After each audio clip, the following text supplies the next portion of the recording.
This is Subhash Chandra Bose speaking to Indians in East Asia.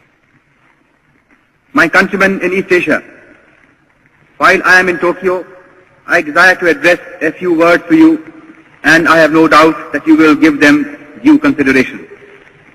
In the first place, I desire to thank you most heartily for the warm and enthusiastic welcome that you have given me on the occasion of my public appearance in East Asia, and for the assurance that you have given me of your wholehearted support to our efforts to liberate our dear motherland.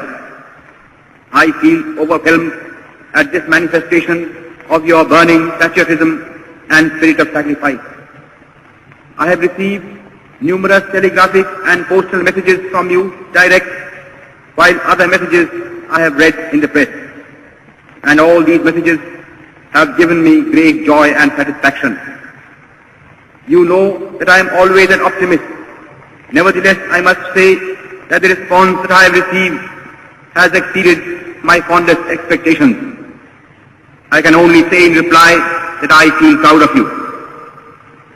Since the outbreak of the war in Europe and in East Asia, I have been saying repeatedly that we, the Indian people, could not have wished or even dreamt of a better combination of circumstances for helping us to achieve our liberty. When the world forces are helping us in this way, our task has automatically become very much easier than what it would have been otherwise. This fact should further strengthen our self-confidence and optimism and hearten us considerably in the fight that lies ahead of us. I am overjoyed to see that you have already realized that the responsibility of winning freedom does not rest merely on the shoulders of our countrymen at home. It is but natural that they should bear the brunt of the burden, and they have been doing so already. But at the same time, every Indian, no matter where he may be living at the present time, has a duty towards his country, and he must contribute his due share towards the final victory. I am convinced that India cannot hope to be free until all Indians living abroad perform their duty in this momentous world crisis. Owing to the fact that the tripartite powers have been giving their fullest support to Indian independence, it is comparatively easy for Indians living in Axis countries or in countries controlled by the Axis powers to play their part in the national struggle. Consequently, among those Indians who are now abroad, I expect that Indians living in Axis countries or in countries controlled by the Axis powers will render the maximum service to their motherland.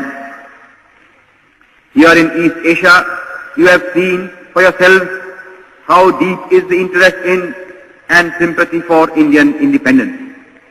The readiness of the Imperial Japanese government and nation to render us any assistance in our national struggle that we may need has naturally lightened our task to a considerable degree. Consequently, there can be no possible excuse why any Indian in East Asia should not pull his whole weight in the present struggle. But though the Axis powers and Japan in particular are prepared to help us at any time and have been actually doing so already, the task of liberating India is ours and ours alone. That responsibility we shall not cast on anybody else, because that would be against our national honor. Moreover, we have no right to ask for or expect help from any quarter until we ourselves have first of all done our very utmost. Our countrymen and our sisters and brothers at home have been doing their best in the circumstances in which they are placed. But the enemy is ruthless and desperate, and he is armed to the teeth.